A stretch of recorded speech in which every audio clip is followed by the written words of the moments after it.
Okay, so I got cut off there last time. So we were talking about how base levels can change. So if the base level, actually sea level goes up, right? So let's say the sea level is up here now, okay, above that elevation.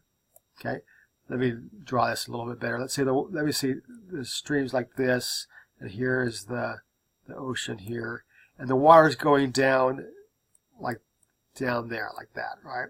So as it goes down, it's going to slowly grade itself to the ocean here, right? But let's say sea level goes up. There's sea level now.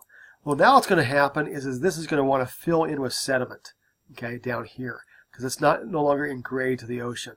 So it's going to fill slowly in with sediment and maybe be something like that. So it's going to have this filled in with sediment. We have a delta.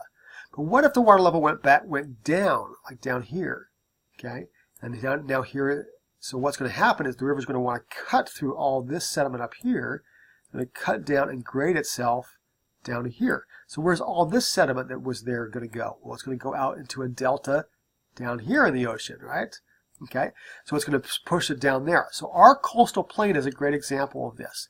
Sea level used to be way up near Rockingham, actually, okay, in our neck of the woods, or up near Fayetteville, up near Fort Bragg, okay. It was going to be all the way up there, okay. But when that was the case, all that sand and sediment could come off from the mountains to the east and shed off, forming these big deltas. And that's really what the sand pits of Pembroke and Fort Bragg and all these areas are. We have so much sand around here because that's the sediment that was dropped off by these streams as they were deposited in these big deltas. Okay, so the sand hills are actually old sand dunes of a coastline that used to be around this area. But as the water level goes down, well, all that water, the river is going to grade down with it and move that sediment off the coast where we have our beaches today. Okay, so all that, what we call the coastal plain, is areas where the sea level used to be going up and down to deposit all this sand in this low-lying area, or the lowland zone, of where what we call the coastal plain, right? It's where all that sediment was deposited from the headlands up in the Piedmont and the Appalachian Mountains, right? So show you an example of where this is. And now the place where this is, where we call the place where we transitioned from what we call the coastal plain to the Piedmont, is what we call the fall zone. And this is the highest that the water levels have ever got, or the sea levels ever got in our past. Okay. Now, this fall zone is that transition from these hard rocks of the Piedmont to the soft sediment of the coastal plain, where all this sediment was to be in deposit. You can see this wedge of sediment, okay? Down below it is this bedrock, this stuff like igneous rocks and metamorphic rocks that you can see in the Piedmont. But all this sediment was basically eroded off from up here in the Appalachians, off down to the bottom, depositing down here. So now we have way out here the ocean, and all this stuff has been deposited, and down below the river's grading to the ocean, right? Now if sea level would go down, the river would cut through all this sediment again and deposit further off coast, which is it has done before.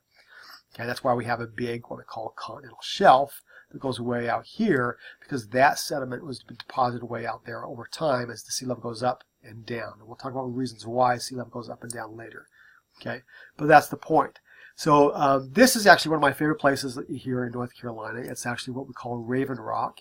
It's about an hour and a half from Pembroke. You go to the north and go up to a place called Lillington, and then go to Raven Rock, which is a state park. And you can actually see where it goes from that transition from the Piedmont all of a sudden into the coastal plain, and it all of a sudden cuts down into the valley there, forming these cliffs. That's why we call it Raven Rock. There's actually some cliff faces there that the river's cut down through the sediment and then transporting it out into the coastal plain. Well, where that is there's also waterfalls. Well, why is there a waterfall? Because the river's still trying to cut downwards. And as it cuts down, it's cutting through this hard rock now. So now there's these rapids and little waterfalls that are left. So that's why we call it the fall zone. Waterfall zone. And this zone is all the way up from Palisades, New York. Palisades is another word for waterfall. Then you go to Paterson, New Jersey, which also has waterfalls. Okay. You go to Maryland, So Baltimore, Maryland has rapids and waterfalls there. Okay, Washington, D.C., same thing. Fredericksburg, Virginia, Richmond, Virginia, all the way down to Tuscaloosa, Alabama. All is what we call the fall line. Well, why are all these cities at those locations? Same thing with Fayetteville. Why is it at its location? Well, what happens here is when in the olden days, the way of transportation is up through the river. So they would transport materials up to the river until they could go no further. And the no further they would go is usually these waterfalls and these rapids where they couldn't get their boats up further. Okay? And so therefore they would have to unload the materials there, and then you'd have to go from wagon or cart up the river. Okay? And so that's why you have these cities established at each of these localities around the place. Columbia is the same thing, right? They could go all the way up until they got to Columbia, and then they had to stop, and then from there they had to put it on a train or something else to go up the stream more. Okay, so this is what we call the fall zone, that transition from the Piedmont here to the coastal plain down here. Okay, it's a pretty cool place. And around our neck of the woods, it's about around Rockingham is where you have that fall zone, going from the Piedmont to the coastal plain. Okay, so now if a river is actually, let's say it is what we call a young river, where it's down cutting. It's far from its base level, so it's one cutting downward, right? And if it does that, it's going to form these nice narrow V-shaped valleys, okay? Because it's cutting downward as much as fast as it possibly can. So these are what we call narrow rivers, or straight rivers. They're not trying to go back and forth. All the energy is to digging downwards. But over time, as it gets closer and closer to its base level, all the energy doesn't want to go down anymore. It actually, the velocity slows down, and it's going to start to cut back and forth. So now the energy is going to back to horizontal across the plain instead of vertically up and down. So the river is going to start eroding further out, forming these what we call floodplains, areas that get flooded every time the river actually overgoes its banks. Okay, and these nice flat areas. Now, if you go even further, you might have what we call an old stream valley, where it's this nice wide valley. Like the Mississippi River Valley is huge. It's over like almost like 50 miles from the highlands, the hills, all the way to the river in some places. Okay, and so it's this huge floodplain that's been developed. And in our neck of the woods, we have these huge floodplains as well. Okay, so we have what we call these older stream valleys, or mature stream valleys, because they're eroding back and forth instead of up and down, because they're close to its base level. So here's some examples. Here's rivers that are far from its base level. Notice this is the Yellowstone River up near where I grew up. Okay, nice V shape to it. Notice there's lots of big rocks in them. Okay, and so lots of rapids. Okay, places that are high erosion, right? A lot of waterfalls. Here's the Yellowstone River Canyon. It's called the Yellowstone River Canyon because a lot of the rocks here are yellow because they have lots of sulfur from them in it, and therefore it's eroding down. Nice V shape to it. The actual river is far from its base level, so it's trying to dig downwards, right? Here's another one that's closer to home, the New River in West Virginia. Okay, nice V shape to it here. Okay, rapids and big rocks everywhere. This is up in the headlands of the river. Okay, French Broad River, another one up in the Appalachian Mountains, V shape again to it, rapids, waterfalls, all indications that it's far away from its base level. Okay, however, when you start going downstream, it's going to start getting closer to its base level, so the energy, instead of going down, digging downward, is now going side to side. Okay, and you're forming floodplains. So this is the floodplain of the Owens River in California.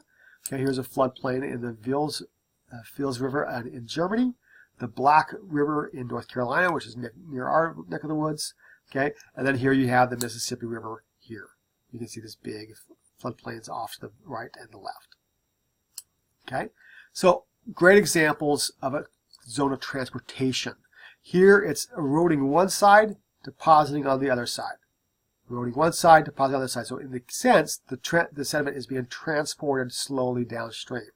Okay, the last one is your zone of deposition, where you have your deltas. You have your distributary channels where everything's slowing down and depositing the water, the sediment. So you can have a delta like this one, which is the Amazon River Delta. The Mississippi River Delta, we call this a chicken foot delta because the river is stronger than the waves, and so the sediment gets pushed way out into the ocean, forming this kind of bird foot structure.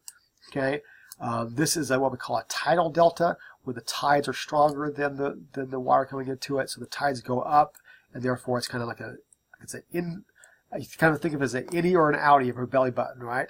In this sense, the river is not as powerful as the tides, and therefore it's forming a little.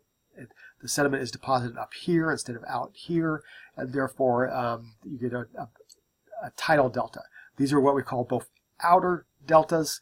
This is like where it's sticking out here, because you have more energy from the river than you do from the tides, and so and having sediment being moved back and forth. So this is what we call a wave-dominated delta, and this is what you would call, here's the umbilical cord sticking out, I guess. I don't know if we're analogy to a belly buttons. That's the best I can get, right? As it goes further out as it goes.